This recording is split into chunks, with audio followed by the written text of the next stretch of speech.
Recently, the podcaster's Guide to the Conspiracy has had a rather radical increase in viewership. Or more properly, listenership. Which may well be due to the kind words of one Carl Eckler, who recommended us in an interview back in July that we've only just found out about now. So this is perhaps the perfect time to engage in a little light advertising.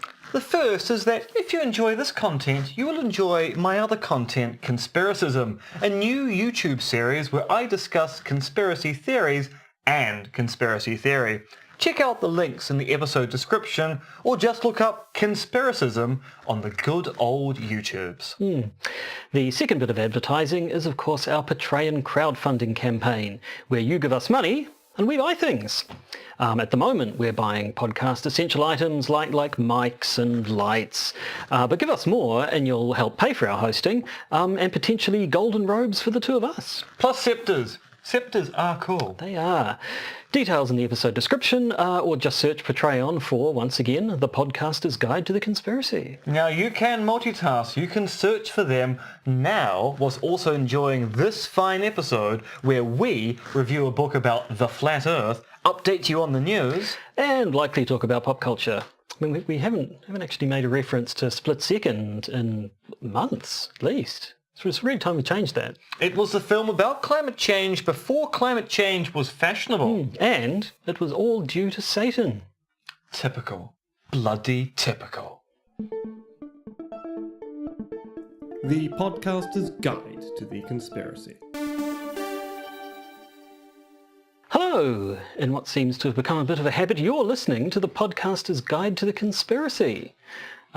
Here in Auckland, New Zealand, I, of course, am Josh Addison, and again, in what seems to be becoming some sort of a habit, sitting directly next to me is Dr. MRX Dentith. Indeed, I am sitting, and I am indeed next to you, and I am also becoming a bit of a habit with you, as is my whiskey drinking, which is becoming a bit of an endeavour. Actually, I meant to say indulgement. Indulgence. That too. Yes. All three, an endeavour, an indulgement, and an indulgence. Now, I don't know what an indulgement is. I'm assuming it's some kind of really decadent mint.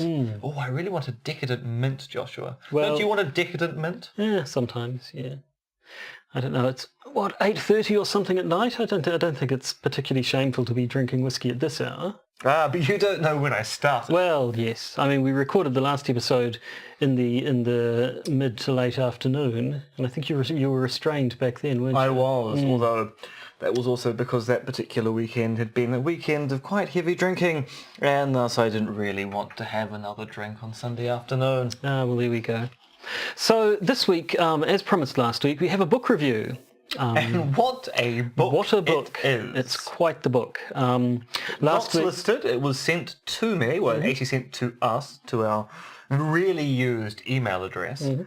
And as soon as I saw it, I thought, we have got to review this book on the podcast. And not because we sometimes are desperate for content. This is genuinely quite an interesting book. Although we are desperate for content. We're always desperate for content. Although that being said, we do manage to produce a episode a week. An episode a week without fail. Pretty much, yes. I don't know. Maybe we're getting good at this. Maybe we're just lucky.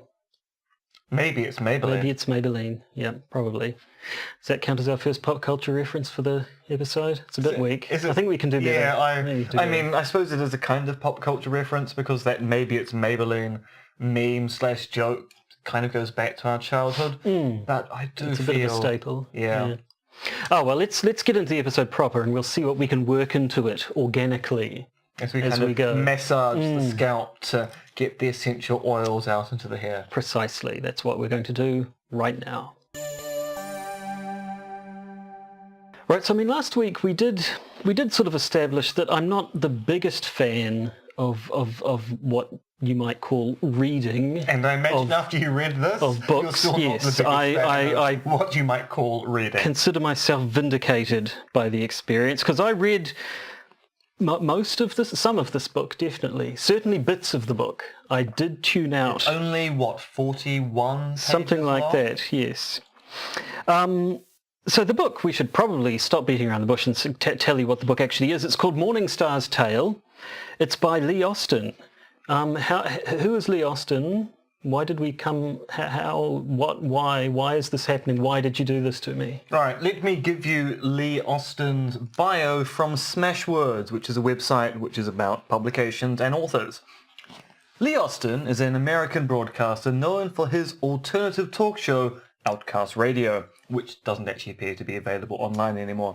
Pushing the existential envelope with topics including theology, metaphysics, and conspiracy theories, Lee's show flourished as a late-night favourite for those in search of the truth. Born in Boston, Lee moved to Los Angeles in his early 20s to pursue a career as a stand-up comedian. With the entertainment bug firmly planted, Lee found his calling in radio.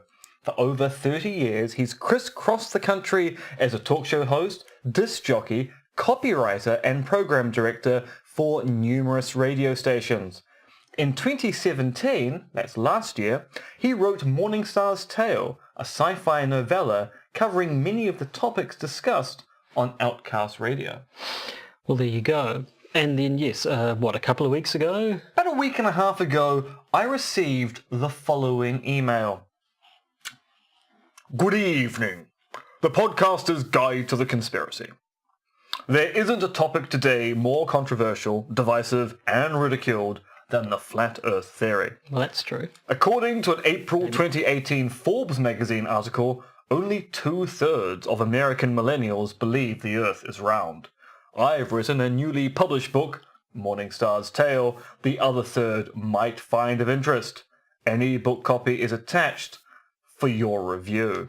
So it was sent unsolicited to the podcast for reviewing purposes. Was it sent by Mr. Austin? It was indeed. Oh, how about that? One thing which will become clear is that we haven't made contact with Mr. Austin because many of the things we're going to discuss in this book review actually could be resolved by asking him a simple question. Do you believe anything that you've written? And yet, I have a feeling... That kind of spoils it, I think. Yeah, and I have a feeling, given the way the book is written, the answer is not going to be decisive one way or the other, because this book is what I would call a combination of the Dan Brown conditional and the Boethius gambit. Now, by these two things, I mean the Dan Brown conditional is at the beginning of almost every Robert Langdon book. There is a little précis or preface that says, events and people and objects in this book described are accurate, blah, blah, blah, blah, blah. So famously, the Da Vinci Code makes the claim that every description of artwork within the book is in fact reflective of the actual artwork in the world. And then the very first page of the very first chapter contains numerous inaccuracies, which either shows that Brown doesn't do research or Brown is quite clever because everything's accurate. I'm going to disprove that in the first page to show you this is part of the fiction. Now, the Boethius option here is probably even more interesting. So Boethius was a late Roman Republic, early Roman Empire, or early Roman Empire philosopher who wrote a book called The Consolations of Philosophy. And in the introduction to the Consolations of Philosophy, Boethius writes that there are errors in the text he has deliberately introduced for the discerning reader to find. So Boethius has basically covered his bases. If you find something wrong in the Consolations of Philosophy, then you're able to say, oh, Boethius, you got this wrong. And he can go, yeah, you're quite clever. You spotted that mistake I put into the book deliberately. Nudge, nudge, wink, wink, say no more. Morningstar's Tale is the tale of Lucifer telling us, the images of God, about what's really out there, whilst admitting that he is the father of lies, but sometimes he tells the truth. Or does he? Yes. Or does he? Sometimes. Or does he? Never. Or does he? On all occasions. Does he? So his... I have trouble wrapping my head around the entire thing, to be honest, but it's basically Lucifer is saying, I've spent the last few centuries spreading these nonsense propositions that have been picked up and reinforced by all of humanity's institutions, and now I'm telling you what the truth really is, but of course, because you're so conditioned, you're going to think that what I'm saying is complete nonsense, and I find that very amusing. And so the whole thing appears to be Lucifer's sort of manifesto of the way the world really is, what his plans are for the world, but maybe it's all a joke, and I'm not sure. So I'm not quite certain, for one thing, whether this is meant to be taken sort of seriously, and it's one of these things where someone is sort of using a work of fiction as a vehicle for real beliefs and ideas that they want to put forward. There's a fair bit of Flat Eartherism, as we'll see. So I'm not sure if this is a vehicle for Flat Eartherism wrapped up in a work of fiction, or whether the whole thing's meant to be sort of satire. Basically, I don't know whether I should be laughing at this book or laughing with it. Well, let's go through all of its 10 chapters and render a verdict. It sounds like we're about to. There should be a bit of theme music playing now, and then Sandy Totsvig should be talking over the top. Josh and Matthew now are going to sit down and read the book, and we're going to find out what happens next. Over to you, Julian. That's Julian Barrett from the Mighty Birch. I mean, I know she normally works with the other Noel one, Fielding, but this time she's working with Julian Barrett, because he's more of a book person, I feel. I would have thought so, yeah. And Noel Fielding. Now, that's some British game show, Bake Off, and also avant-garde comedy pop culture references. Right there, we are bringing you the pop culture references. Let's get into the book. Yes. Chapter 1. Chapter 1's really just an introduction. Yeah, it's basically Lucifer saying, hey, I'm Lucifer. This is my history. I was cast down from heaven because I competed against God. I am a god. I have control over everything in your life. You are mere images of the godlike entity, and you're also incredibly stupid and conditioned. But it's all right. I'm going to tell you the truth. Or am I? So it's just sort of a page or two of introduction. Most of the chapters start with a quote of some kind. This one doesn't start by quoting the opening lines of Sympathy for the Devil by the Rolling Stones, but I can kind of tell it wanted to. It's that sort of a book. But chapter 2 is called Planet Earth Isn't. And so right off the bat, it gets into your Flat Eartherism. So it's basically, it's sort of Lucifer laughing at the fact that we stupid humans actually believe the world is round when there's all this obvious evidence that the world is actually flat. So it goes through a lot of the stuff we've seen in the Flat Earth stuff before, claims that any photograph that appears to show sort of curvature of the horizon, or even high atmosphere photographs that appear to show curvature of the Earth, is just due to some sort of a fisheye lens sort of an effect. It's a curvature effect due to the fact that lenses are curved, which, if that were true, we would expect to actually see at high altitudes quite obvious lensing effects as cameras pan up or down, which we don't, which somewhat suggests the phenomena is actually due to the shape of the planet and not the lens itself. But, you know, once again, he's got an escape clause here. Lucifer is lying to us, at least in some parts of the text, or is he? Yes, so there's a bit of the sort of maths Flat Earthers like to throw around about, based on the supposed circumference of the round Earth. Although that gets confusing later on in the book, as you noted in the notes. At certain distances, you know, the certain, because of the Earth, the way the Earth curves away from you, that means sort of the surface has dropped slightly from certain distances and so on and so on, and basically that after a bunch of miles out, it's like something like 60 miles lower or something, and but basically uses a bunch of maths. Josh is doing. I am waving my hands around a lot that aren't going to make this, which works really well in video, but not so well on audio. Essentially, the point is, it's the maths, I believe, is assuming a perfect circle with a tangential line starting at the surface of the circle, which first of all, the calculations don't take into effect the height, the elevation off the ground, including the height of the person and what they're standing on and so on, so the numbers don't quite work out anyway. There are lots of interesting online calculators I found that can show that sort of stuff. And then there's a discussion about how if the Earth is curved, then surely planes would be able to display that because they're altimeter? Artificial horizon. The artificial horizon, which is basically in old style planes, a ball suspended in fluid with a line, should be moving all the time. It doesn't, therefore the Earth can't be curved because pilots aren't adjusting for curvature, which kind of ignores the fact that that meter is related to the centre of gravity, which of course is always perpendicularly down from the plane. Yes, it's confusing rotational and linear motion. And also pilots have to keep those things level all the time anyway, because due to the way that thrust works and keeping a plane contra gravity in the air requires you to be constantly adjusting things. So actually it is moving all the time, and pilots are adjusting things accordingly. But the point is, if the plane is following the curvature of the Earth, then it's always going to be at a 90-degree angle to the surface of the Earth anyway, so it shouldn't be. Anyway, there's the claim that the horizon doesn't exist, that's just the end of our field of vision, and that when a boat appears to disappear over the horizon, that just means you can't see it anymore, and if you had binoculars or a high-powered telescope, then you would still be able to see it, which is just manifestly completely untrue. Indeed, if you have high-powered telescopes, you can watch a boat slowly disappear under the horizon as it goes away from you. And indeed, all that would also suggest that with a high-powered enough telescope, we should be able to sit on the west coast of New Zealand and see Australia, and we cannot. Which is probably a good thing, really. Yes, no, it's probably for the best.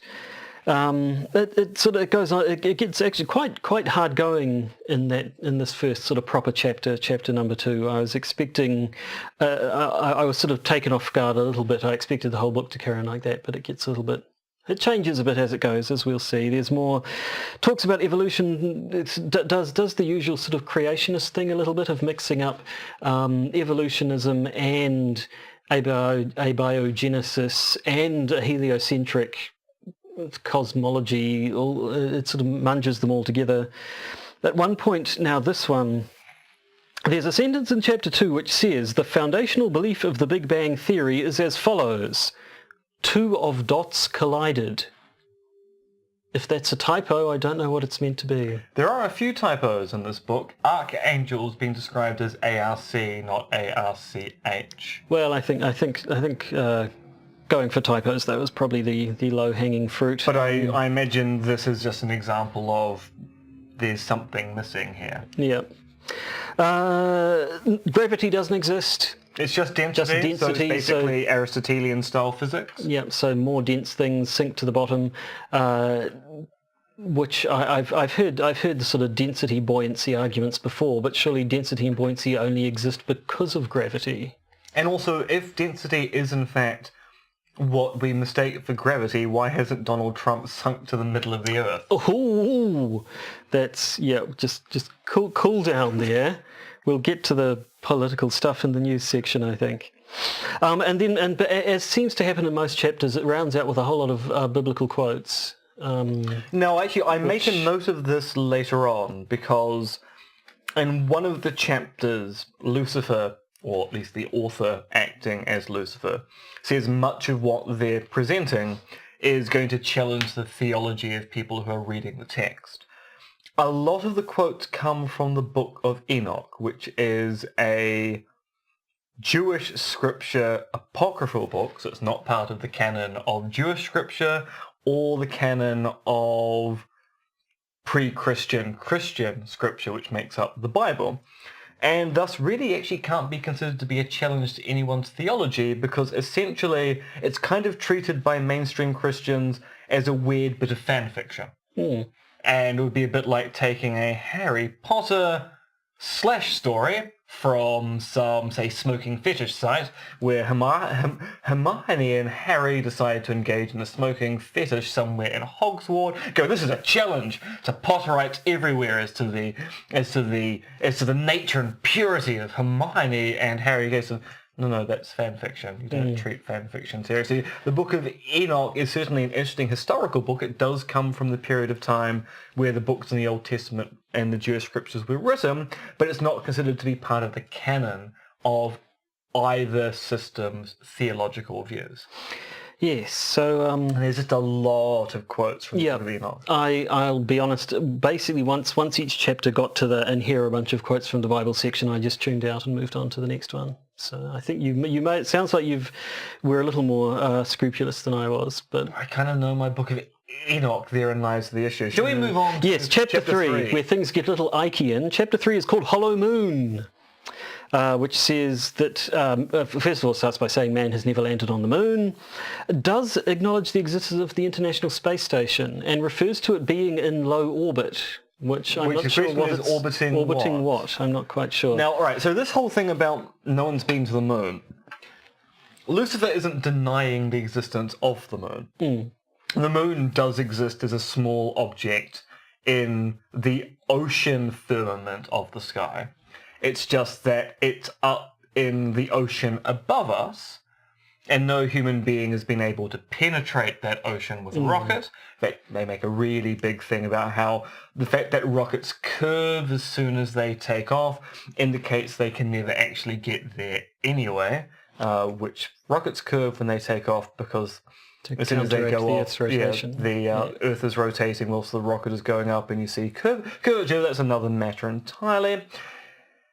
So, yeah, the moon is up there, but no one's got there. But the ISS exists in a low orbit, which is between the ocean of the sky and the firmament that we live on. But there is still the question, orbiting what? Because orbiting does kind of indicate going around, circling around something. So I don't know. Maybe it's given that this does the usual flat Earth thing of considering that the world is a disk with Antarctica around its outer edge. Maybe it means moving in a circle around the disk, like the needle on a record player or something. Yeah. Anyway. And there's a whole bunch of claims about the moon. So, if the moon affects the tides, why aren't lakes affected by the moon? To which the answer is, they are. It's just that the water mass of a lake is so small compared to the water mass of an ocean that we just don't see any of those tides. They're so minuscule compared to the mass of water that make up the oceans around the world. So in actual fact, the moon does affect the tides and things like the Great Lakes in North America.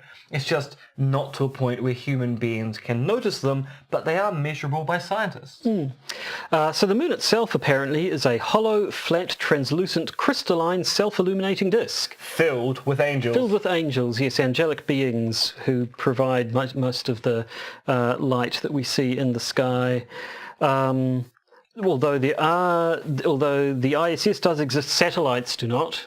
There's talk of how the supposedly great number of satellites in orbit around the Earth shouldn't be possible, that the sky would be too cluttered and it wouldn't be possible to go out into space due to the number of satellites that are supposedly out there. But I think that's, as we see a lot in flat Earth things, kind of underestimating just the size of the Earth and how big space is. Yes, to quote Douglas Adams, space is vast. You might think it's a long way to walk down to your local dairy, but that's peanuts compared to space. It wasn't a direct quote, that was paraphrasing. This was.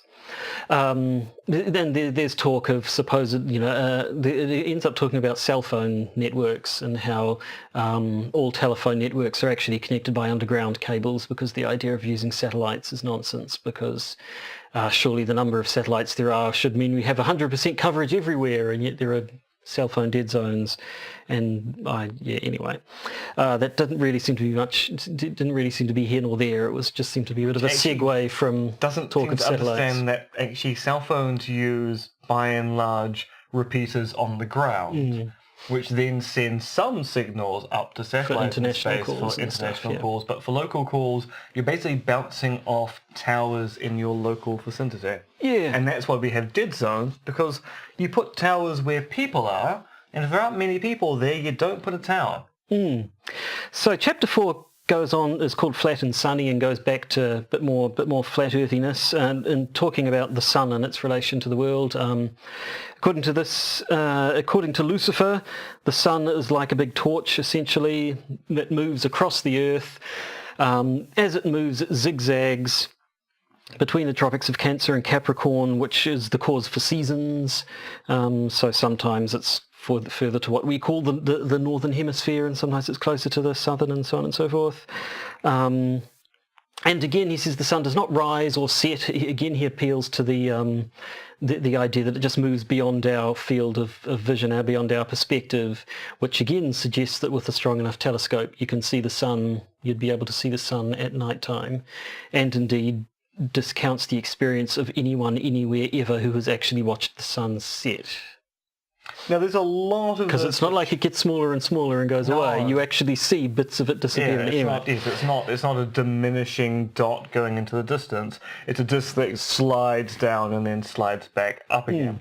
Now, a lot of this resembles the work of Parallax, who in the late Victorian age, his real name was Samuel Robotham, wrote the book Zetetics, which is basically the Flat Earth Bible. And Parallax, depending on which historian you talk to, was either a hoaxer supreme or a true believer in the Flat Earth hypothesis. But Parallax's goal was to basically persuade the public that no matter what scientists said, he could prove through experiments the Flat Earth hypothesis. And often did this by challenging scientists to perform experiments with him and then just denying the results. So, i.e. getting someone at the very edge of the horizon to run away with a lamp. So in theory you should see the lamp just disappear. The scientists report, yep, the lamp has disappeared over the horizon. Parallax will say, no, I can still see him. Despite the fact, no, you can't. We're looking through the same instrument. No, I can still see him. And as a correspondence to the lead time observed at the time, one thing Parallax demonstrated was that scientific dabblers unused to platform advocacy, i.e. not used to science communication, are unable to cope with a man, a charlatan if you will, but clever and thoroughly up in his theory, thoroughly alive to the weakness of his opponents. And I have to say, I've been looking into Flat Earth stuff recently just because I've read claims, including ones made in this book, and it's, you sort of hear the claim, and it's like, well, no, that's not true. And then I sort of asked myself, but if a person were to say to me, how do you know it's not true? I'd go, because it's not. Because science. Because science says it's not, but I wouldn't be able to tell myself why, which I think is what a lot of people, the situation a lot of people are in, which is why views like this can end up gathering, making ground, because people sort of, the layperson, or indeed anyone who's not exactly a specialist in this particular area, may not know enough to contradict them, even though we certainly believe them to be false. When they engage in what's called the Gish Gallop.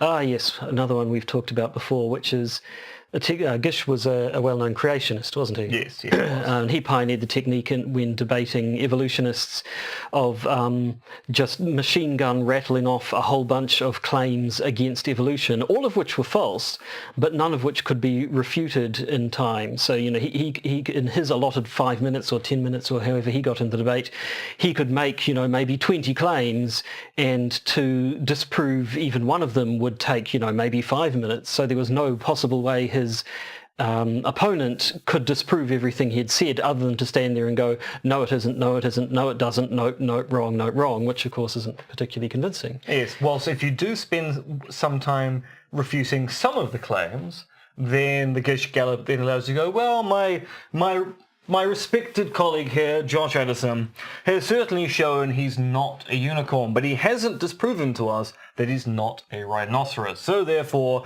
that he can't dispute the fact he's a rhinoceros, I think we should take it seriously that he is. So the idea being that if you spend time refuting some of the claims, then the person can declare victory on the claims you didn't spend any time on. Yes. Anyway, returning to the book, it makes mention in this chapter of giant interdimensional gates in Antarctica, remembering that in the Flat Earth theory, Antarctica runs the entire circumference of the flat Earth, and the sun travels through these gates, so I assume he's going for a sort of Pac-Man theory, at least as it relates to the sun. So the sun doesn't circle around the world or anything, it gets to one end, travels through this interdimensional gate and immediately teleports back to the other side. But yes, good bit of Bloodhound gang. I didn't want to stop because I was in the middle of my thing, but yes, I approve. And then it goes into a lot of symbolism, saying how the symbolism we see in the world every day it's the old hiding in plain sight stuff. So for instance, the yin-yang symbol supposedly shows the routes that the sun and moon take as they move across the earth. Makes mention of the fact that various organisations such as the UN show a flat earth on their flags, by which they mean a projection of I can't remember the name of the exact projection, but the one that sort of looks like a flat earth thing. Apparently the UN one is divided into 35 sections, which is significant to Freemasonry. I don't know what the Every number is significant to Freemasonry, as long as you look at the number hard enough. And there's more and more Bible stuff, but how are we doing for time? We should probably speed things up a little bit. Chapter 5 is called The Glue of You, where things go more into sort of alternative science, in particular DNA. Black goo, programmable matter. Yep. It will give us a triple helix DNA and make us immortal mutations in his image. That's Lucifer. Yes. So DNA, there's the claim that 95% of DNA is invisible, hyperdimensional shifting stuff. I don't know. So the DNA that we're aware of is only 5% of our true DNA.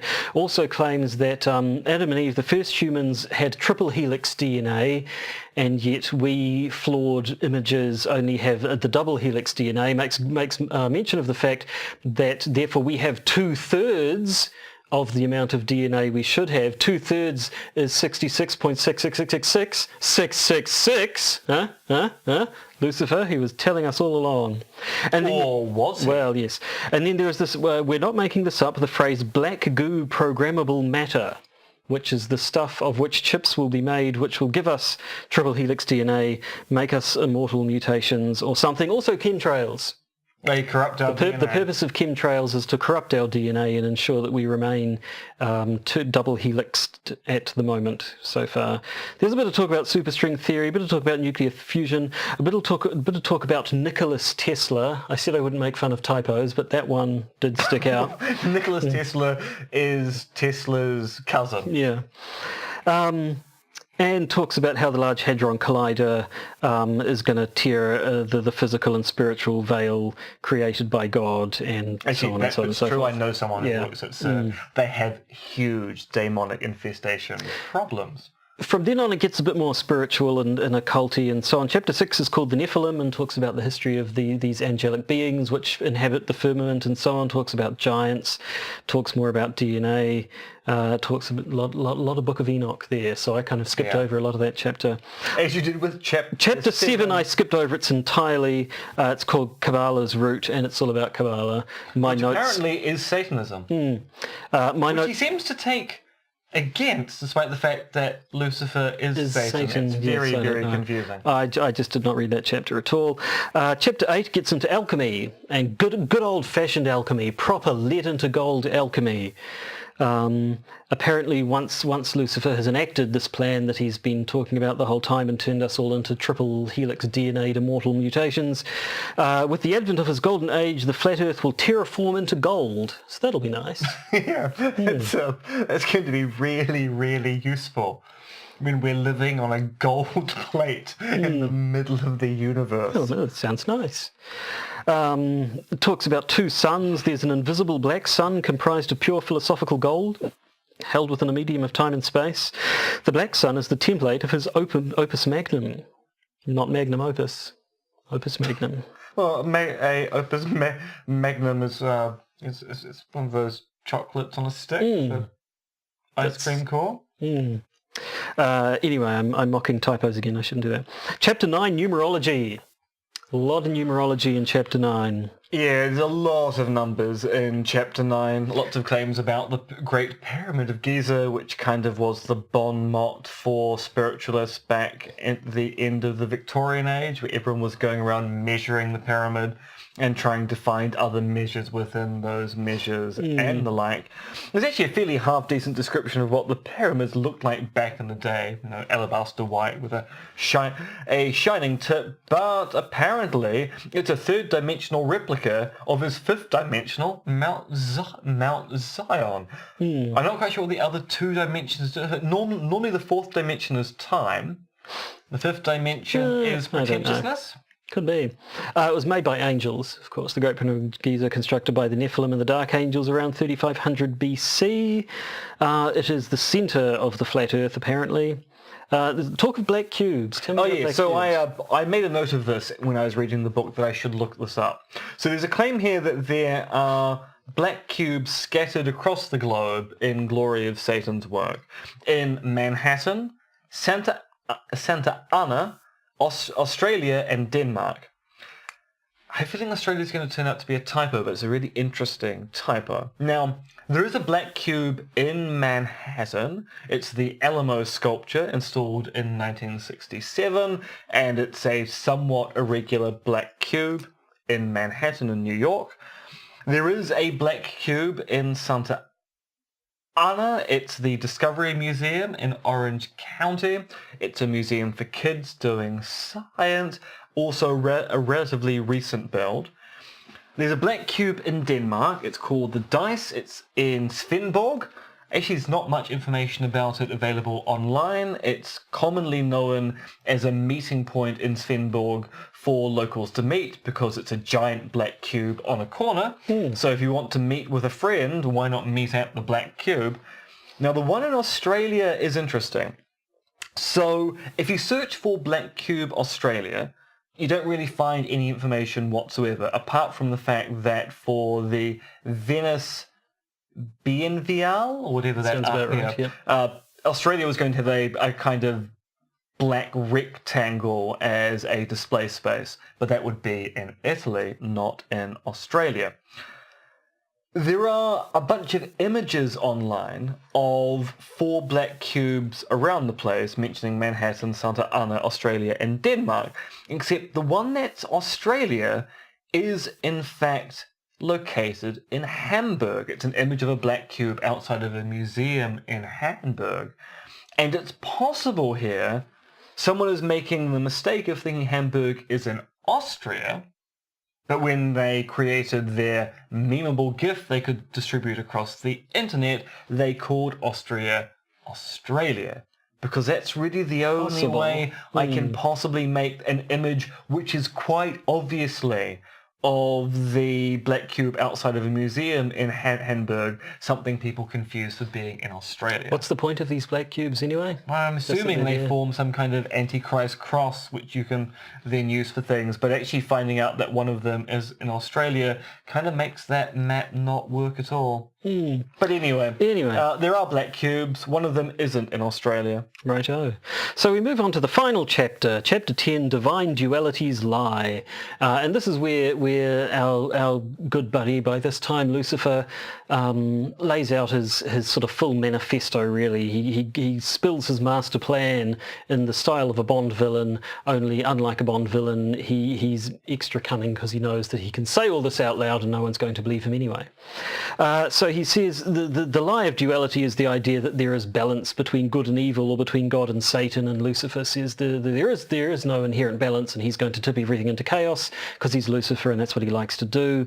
There's a bit more detail on his triple DNA chips made out of black goo programmable matter, which are all going to turn us into these mutations in his image and so on and so forth. And then it sort of sets out his whole sort of the point of all of this, and of spreading these lies of a heliocentric universe, heliocentric solar system, and the lie of a round Earth and all that, is to sort of condition us so that we will then accept his coming, as it were. So he says that belief in a spinning ball travelling through a black void of endless space creates a nihilistic, cynical society devoid of love, obsessed with the present and indifferent to eternity. The heliocentric theory kills purpose while reinforcing a sense of hopelessness.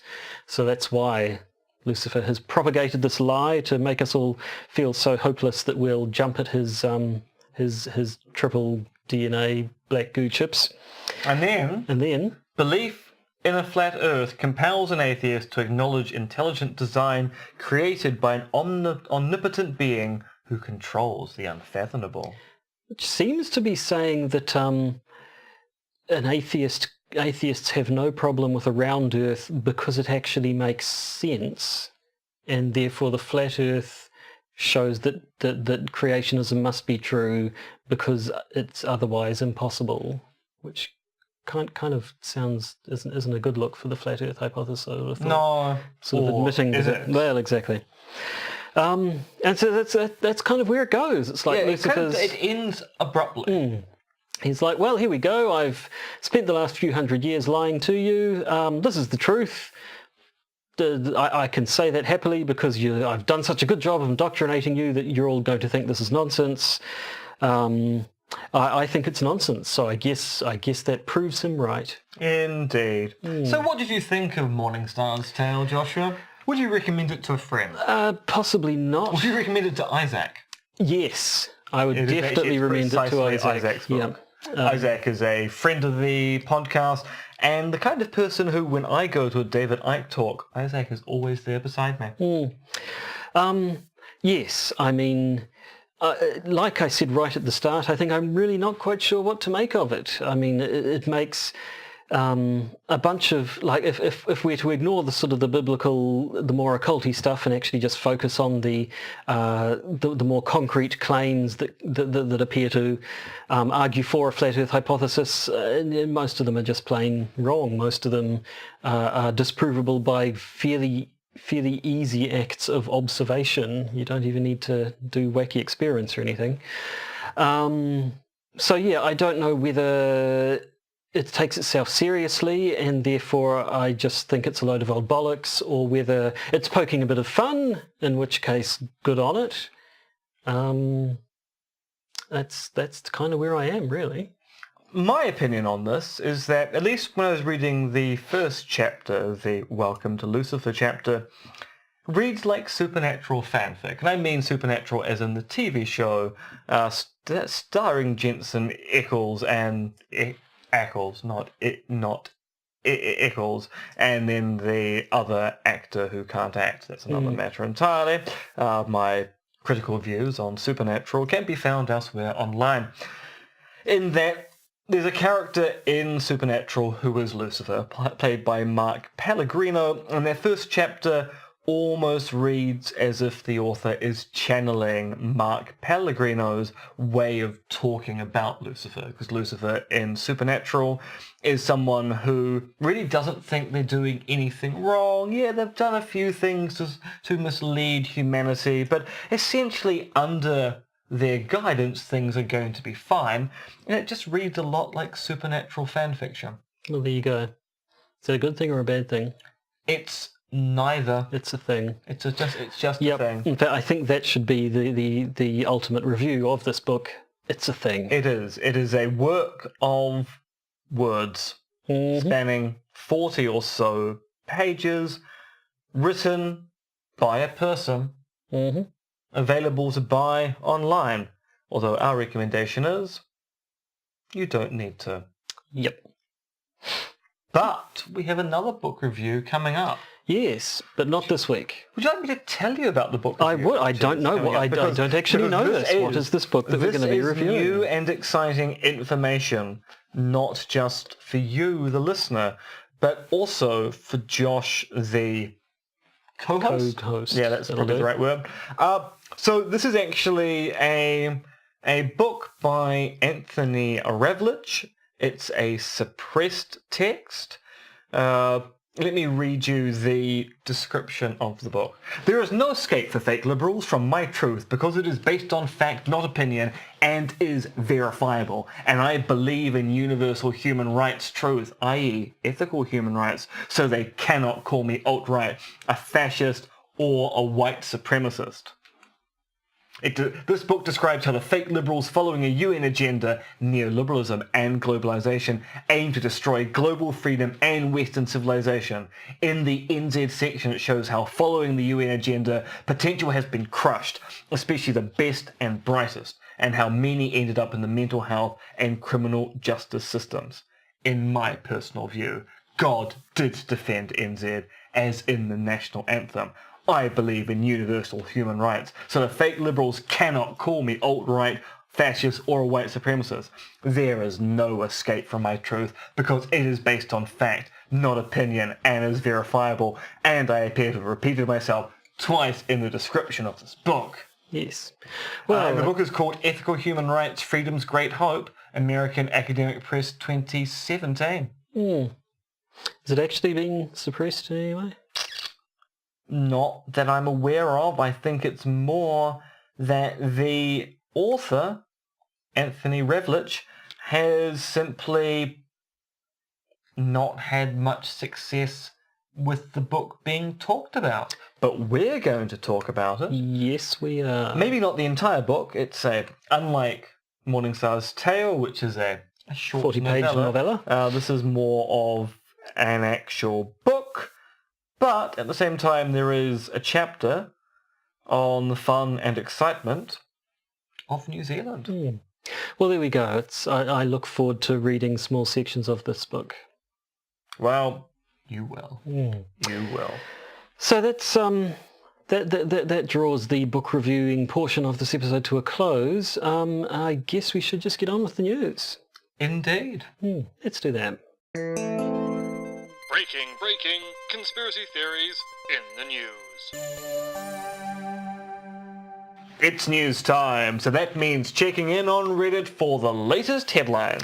Just a reminder, voting changed nothing. Corporate lobbyists and elite bankers still run the country. Why does the Pope speak through the mouth of a serpent in his audience hall? Probably should have covered that last week. Is Michael Avenatti backed by Trump and or the Republicans? But now politics. We'll get to the US in just a minute, but first an update on that Jamie Lee Ross scandal.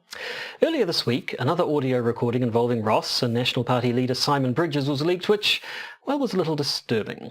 As a catch-up for listeners who didn't listen to our previous episodes or who simply don't care to remember the politics of Aotearoa New Zealand, part and parcel of the Ross scandal was the claim that the leader and co-leader of the National Party had encouraged Ross to take mental health leave.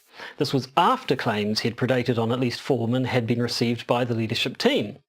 This new audio recording affirms that account, but adds in an undeniably creepy and conspiratorial factor. According to the recording, Bridges and his co-leader, Paula Bennett, both promised Ross that A, if Ross took medical leave from Parliament, then they would never publicly discuss the sexual assault allegations, and B, if Ross didn't cause waves, he would likely be promoted. The cover-up here is seedy enough. When the Ross scandal first surfaced, Bridges and Bennett claimed the sexual assault claims were credible, but here they are saying they'll keep them quiet in order to protect Ross. Ross being a former chief whip for the party, which is political parlance for he knows where the bodies are buried and uses that information to keep people in line. Having a chief whip with such claims against him, Credible claims, remember, at least according to Bridges and Bennett, is both not a good look, but also the kind of thing which makes you think politicians are as self-serving as many of the public think they are. But it's the fact that if Ross kept his nose down that he would likely be promoted that rankles the most. It's one thing to keep a predator and their activities secret, it's another to promote them. That is, maybe we can understand covering up such allegations, but covering up and rewarding the perpetrator, not a good look. Which brings us to the other issue. What we have here is a conspiracy pure and simple, but the conspiracy theory is the question of who is orchestrating these leaks, which looks to be targeted specifically at Simon Bridges. The social media commentariat is fairly convinced it's one Judith Collins, a National MP who was passed over as a potential leader for the National Party and represents the hard right of that party. She and a few select allies outside of the Parliament, blogger Cameron Slater and self-proclaimed political mastermind Simon Lusk, have long been thought to be behind quite a bit of dirty politicking, and Collins is apparently unimpressed by Bridges' performance as a leader so far. Something the public seem to agree with her on, if polling is any measure. And thus people are asking, cui bono? Although asking where the front man of U2 is in all of this seems a bit irrelevant. U2 jokes. We're really targeting that core demographic of 45-year-olds who don't own iOS devices. Still, the question of who benefits here is interesting, because these leaks are certainly damaging both to Ross and Bridges, but one assumes Ross is just a sacrificial lamb. But enough conspiracy theories about local politics. Now, the US. Election results are in and Democrats have taken the House while Republicans have kept the Senate. So expect congressional investigations to Trump and Trump judicial appointments to just keep on coming. The big question is, what's going to happen next? Given there have been rumours for weeks now that Trump will purge his cabinet in the wake of whatever the election results happen to be. That means Attorney General Jeff Sessions is already out, fired earlier today, New Zealand time. This allows for the appointment of a new AG who wouldn't recuse themselves from the Mueller collusion investigation. That's the investigation Robert Mueller is running into potential collusion, not the investigation in Robert Mueller's collusion itself. Although, you see, as we discussed briefly last week, some GOP operatives tried to flip the script and make Mueller or Mueller? Mueller. Okay. The target of an investigation, namely one around sexual harassment. Now, let us be clear. Neither of us are claiming that Robert Mueller has an unimpeachable character. He may or may not have been guilty of all sorts of impropriety in the past. But this story is definitely one of someone trying to set Mueller up. Our story concerns an organisation known as Surefire Intelligence, which is possibly the worst name ever for a political organisation, because it sounds much better as a sarcastic title than it does as an actual name. Members of the media had been contacted over the past few weeks by a woman who said she had been offered money to say she was sexually assaulted by Mueller. After some investigation, it was determined the assault allegation was likely a hoax. This information was then passed on to the special counsel's office. Mueller's office then reported the claims to the FBI. It was quickly discovered that Jack Berkman was behind the scheme. He has previous form, having peddled Seth Rich conspiracy theories, which we've covered before. Berkman claimed that whilst he was not behind the scheme, he did have bombshell news about Mueller's drunkenness and sexual activity, which he would release to the public. When the day came, Berkman held a press conference in a motel room, his fly open, where he revealed an unnamed source had made claims about Mueller, but would not present any details or affidavits to verify his claims. This isn't, as we said, Berkman's first attempt at creating a scandal. He previously claimed to have evidence of the Clintons' involvement in the death of Seth Rich, which also ended up in a motel room press conference in which no evidence was actually forthcoming. Now, days before these allegations made the news, QAnon Twitter accounts were echoing the work of one Jacob Wohl, who claimed to have heard from unnamed media sources that a scandalous story about Mueller was about to break. But Wohl's source was not the media, but the aforementioned Surefire Intelligence, an organisation he is linked to by virtue of being behind the Surefire Intelligence DNS registration, and also because the phone number for Surefire Intelligence goes straight to his mother's answer phone. True story. Surefire Intelligence has turned out to be a goldmine of information, almost all of it false. Its 12-member team is made up of stock photographs, one of which is that of Christoph Waltz, Academy and BAFTA award-winning actor. Surefire appears to just be a front, designed to make it look as if there was a team of people investigating claims about Robert Mueller, rather than just perhaps a couple of people making up claims, or perhaps even worse, trying to pay people to make those claims for them. It's one thing to make false accusations against someone. It's another to try and get people to make those claims for you with the promise of financial remedy. Conservatives seem to be of the mind that women often make claims of sexual impropriety against men for financial gain, which means you would think twice about paying women to make such claims if you were a conservative, surely. After all, you don't want to support that gravy train. Yet, when political operatives do try to entice people to make such claims with the promise of a little money, the story almost always gets out, which somewhat suggests that women aren't making these claims on purely financial motives. And we're leaving to one side the continued opprobrium these women suffer when they make such claims. The conspiracy here is obvious. Berkman and Wohl tried to generate a sexual assault allegation for money, and their plot was found out. Last week we thought the story would get bigger, if not necessarily better, but it turns out it's kind of just died. We'd like to say, just like the credibility of Berkman and Wohl, but given Berkman's past form, I'm sure he'll be back with more scandal after the break. Finally, some more words about Nazis. Yes, last week we really poured on the whole Nazis and Nazi-like sympathies are a problem, taking quite a hard look at the US. But never fear, because we have Nazis down under too. Yes, across the ditch in the land of exploding gum trees, the Australian Nationals Party is having a bit of an issue with, well, Nazi infiltrators. At least 15 members of the Young Nationals have resigned, accusing the media and the government of engaging in a witch hunt, when it was discovered that members of the New South Wales... Cue a Mitchell and Webb joke. Young Nationals had been attending a secret men's-only fight club, which had been set up by some of the country's most prominent alt-right nationalists. Members of this group were also members of the New Guard Facebook group, which shared alt-right jokes and generally supported fascism. When the members of this group were outed, their response was to deny being Nazis, while also claiming that the white culture in Australia was under attack by immigration and a succession of socialist governments. It looks as if alt-right operatives in Australia have been engaging in bench stacking, the process of swamping regional come rural seat selection committees and meetings in order to advance candidates of their liking. Members of the Nationals in rural areas have reported meetings being swamped with townies who have pushed for and elected candidates locals have never heard of or would not have won otherwise. So, Nazism, it's not just for America. Talking about stuff which is not just for America, this week's bonus episode, Available to patrons for a mere few dollars a month, features us trying to say the name of a suspected alien solar sail which passed by the sun recently. We also wonder why Steve Bannon is giving a keynote at a computing conference, And we ponder the story of an Iranian plot to kill a Norwegian in Denmark. positively Shakespearean. But for now, we bid you farewell and good night. We'll see you in our dreams. And you'll see us in your nightmares. You've been listening to the podcaster's Guide to the Conspiracy.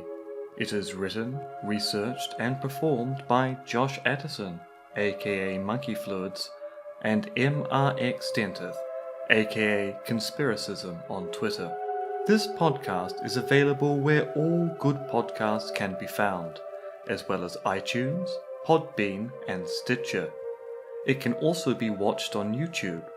Just search for the podcaster's Guide to the Conspiracy, or, if you happen to be technophobic, consult the auguries. You can support the podcaster's Guide to the Conspiracy via our Patreon page, as listed in the podcast description, or just by searching for us on Patreon. You can also support us via the Podbean patronage system, if that is more your style. You do you. If you want to get in contact with us, why not email us at podcastconspiracy@gmail.com, or find us on Facebook. And remember, Soylent Green is Meeples.